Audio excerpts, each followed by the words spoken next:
ആദ്യ ആശക്കയുമാണ് നാടൻ ഭക്ഷണവും കലയും ചിന്തയും ഒക്കെ തുറന്നിരിക്കുന്നത്. സമാന ചിന്താഗതിക്കാരായ സുഹൃത്തുക്കളുടേതാണ് ഈ സംരംഭം. നല്ല നാടൻ ഭക്ഷണം തേടിയുള്ള ആർക്കിടെക്ട് എൽദോയുടെയും സുഹൃത്തുക്കളായ അജി, പ്രദീപ് തുടങ്ങിയവരുടെയും അലച്ചിലാണ് 6 മാസം മുമ്പ് ഇത്തരം ഒരു ചെറു ഹോട്ടൽ സങ്കല്പത്തിലെത്തുന്നത്. ഒപ്പം കലാസ്നേഹവും വേറിട്ട ചിന്താഗതിയും കൂടിയായപ്പോൾ വെറും ഹോട്ടലായി ഒതുങ്ങാതെ തിരുവനന്തപുരം നഗരത്തിലെ ആദ്യ ആർട്ട് കഫേയായി ബേർഡ്സ് പറന്നുയർന്നു.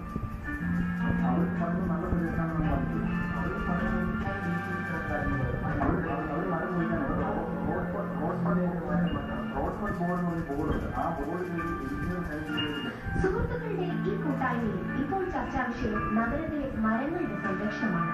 പരിസ്ഥിതി വിഷയങ്ങളിൽ വ്യക്തമായ നിലപാടുള്ള സംഘം വെള്ളയമ്പലത്തെ മരമുറിക്കെതിരെ ശക്തമായി പ്രതികരിച്ചിരുന്നു. വരുന്ന 6-ാം തീയതി മന്ത്രി മോൻസ് ജോസഫിനെ നേരിട്ട് കാണാനെത്തുകയാണ് ഇവർ. പുറത്തെ രാജ്യങ്ങളിൽ പോയി കഴിഞ്ഞാൽ റോഡിന്റെ നടുക്ക് മരങ്ങളിരിക്കുകയാണ്. ഈ മരങ്ങൾ വെച്ചിട്ട് ഇതിന്റെ സൈഡിൽ സർവീസ് റോഡ് ഉണ്ടാക്കണം.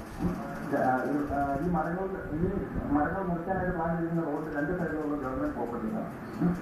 അതിന്റെ അകത്ത് സ്ഥലം എടുത്ത് സർവീസ് റോഡ്, 2 വീലറിനും 3 വീലറിനുമുള്ള സർവീസ് റോഡുകൾ 2 സൈഡിലും ഉണ്ടാക്കാം.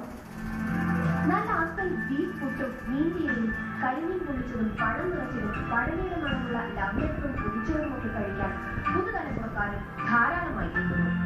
പോക്കറ്റ് കാര്യം